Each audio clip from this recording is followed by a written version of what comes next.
Hello, we're going to go and take a look at the Remoat Stadium map and see about the easiest ways to get around this map and the little nuances that occur while we're playing through it. To do this, we're going to go and take a look at the practice mode. And you can get to this by going with the X button, hitting practice, and then go to the practice area.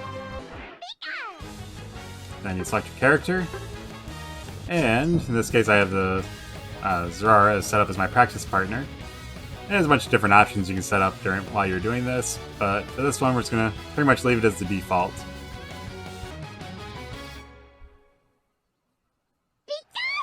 Okay, so we're going to pick our Thunder Shock as our main move. Now the map is going and it mirrors top and bottom pretty much. You'll always start on the left hand side. You'll never actually be going from right to left, always going from left to right. However, the map will flip. And so, like, for example, right now I'm on the grassy side, but if I started normally, I'd be on the sandy side. This is your main base. This one never goes away, and the opponent can always score. And you'll notice a line of A-Poms going up and down. Like I said, this map mirrors up and down pretty much. So you're going to go and take these guys out pretty quick. And they're pretty much here just to give you a little bit of experience and a little bit of points. Here's our Tier 2 one. Now this one the enemy can destroy if they get 100 points into it. But, that's okay. Also these A-Poms, they will not respawn. They're just here for a one-time hit. Now this is the Tier 1. And this one is worth 80 points, and the enemy can destroy it just by putting 80 points into the basket. When this one gets destroyed, there's going to be some Audinos that appear over in this section and over here. There's also this Lillipup down here, which spawns at the map start, and it is also just here to, basically just die for your, or I guess faint for your point values and for a little bit of experience. So we'll go and take it out. Okay, now if you're on the grass side, you're going to have the Ludicolo up here on the as your top opponent, which is fine. You're just going to just take him out. He'll go and he'll telegraph his moves, telling like that. You're just going to use dodge and get out of his way, and eventually he'll die or faint. And when he does, he'll give you a little bonus, and this bonus will deal increased damage to opponents with low hit points. You can tell by the little blue circle. Now we got the Bouffalant over here, which he'll go and he'll charge at you, so you're going to want to be careful about that. But if you can dodge the charge, then you're all set. You're just going to take him out. And you can see if he actually hits you, you get stunned for a moment. But when you take him out, you'll slow the speed of enemies when you hit him. Now this Corphish guy here, he's going to appear at the 15-second, I believe it's 15 seconds. And he'll respawn every minute. So you're just going to take him out. Since I didn't go this path originally, they're going to go and stick around. The A-Poms that would normally be despawned and never come back. So we'll hit this guy. Okay.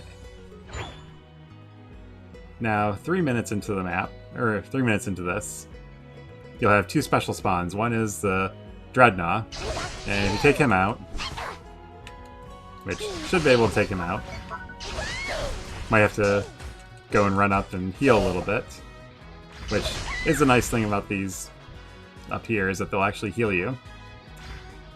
And as long as your Tier 1 is still there, you can go and grab these. There's one there and one here that normally appear a berry, and they'll let you heal up really fast. Apparently I did not do enough damage to him, so we may not be able to take him out by ourselves here, because he's a little bit tougher than the Rotom. But if you were to take him out, then he would give you, he'll grant your team experience and give you a shield. Like I said, he's a little bit tougher, but we'll go take out the Rotom up here. We'll pass through. There's some more Corphish in the center. This berry here will give you a little bit of speed up, so you can go and boost through movement speed. As you're going through here, you'll end up seeing these Combees and the Vespiquen. So he's going to just kind of take them out. You can see the Rotom up there, which we'll deal with him in a moment. The Rotom and the Dreadnaw, they spawn at 3 minutes in. So you don't have to worry about them until that point.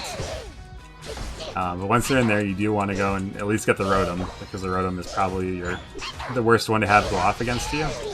Because it causes all your bases to become instant, where the enemy can go and turn in their points instantly for you, or on you.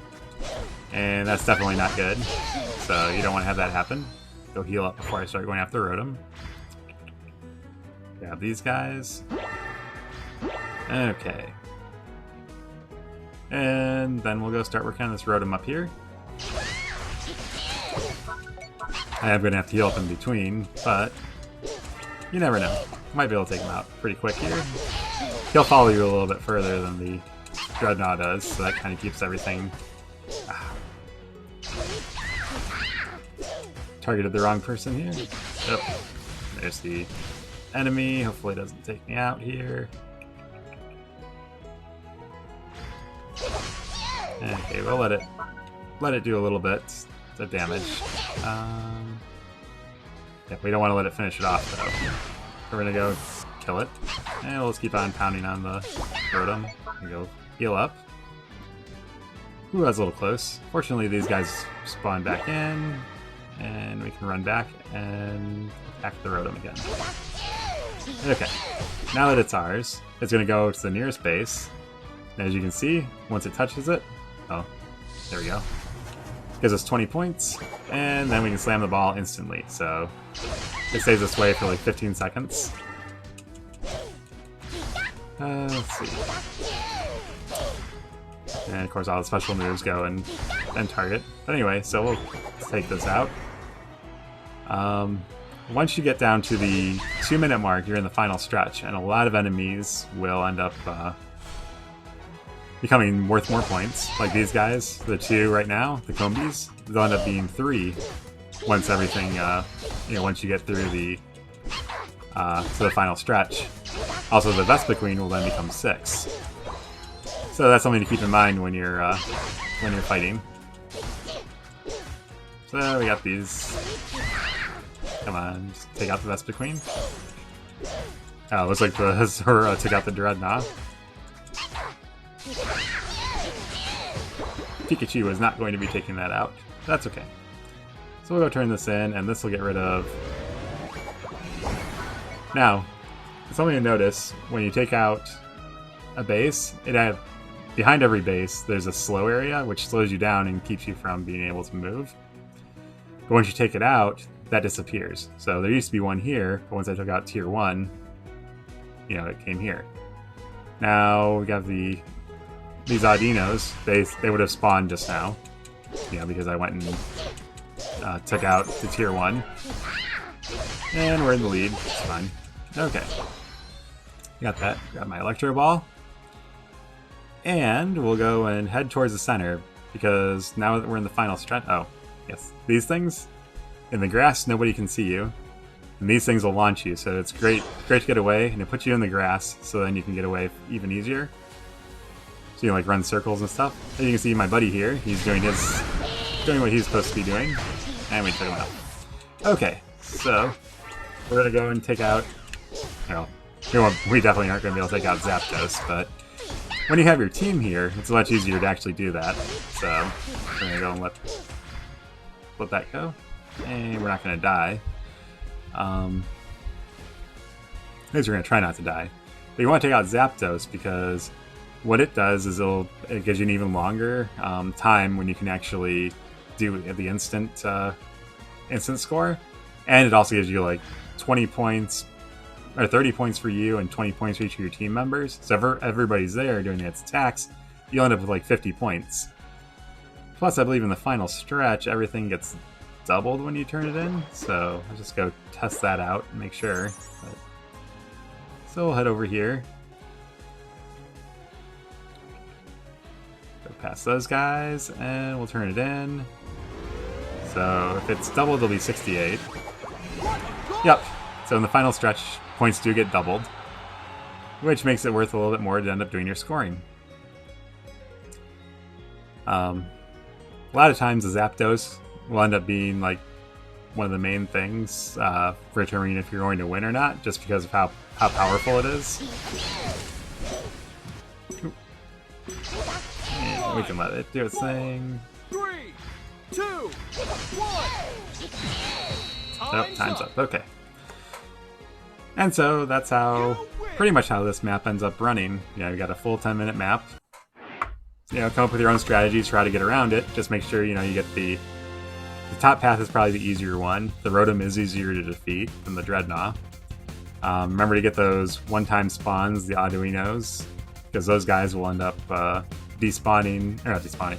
Once you feint them, they'll despawn and never come back. So that's kind of a problem. And then you've got those ones off the initial path. It's good to determine who's going which path, because like if you're going top path and somebody else is going with you on the top path, you may want to switch to like the center path and grab those guys in there because they spawn after 15 seconds. That way you get your experience and get your get your points that you can end up scoring with. Anyways, I do hope that this has helped you. If you've enjoyed this video, I'll hopefully be doing some more the Pokémon Unite videos. So leave a like and follow me on Twitch. I stream there, YouTube, and Facebook, all underneath @Mercy_plays, and same with Twitter. And with that, have a good day.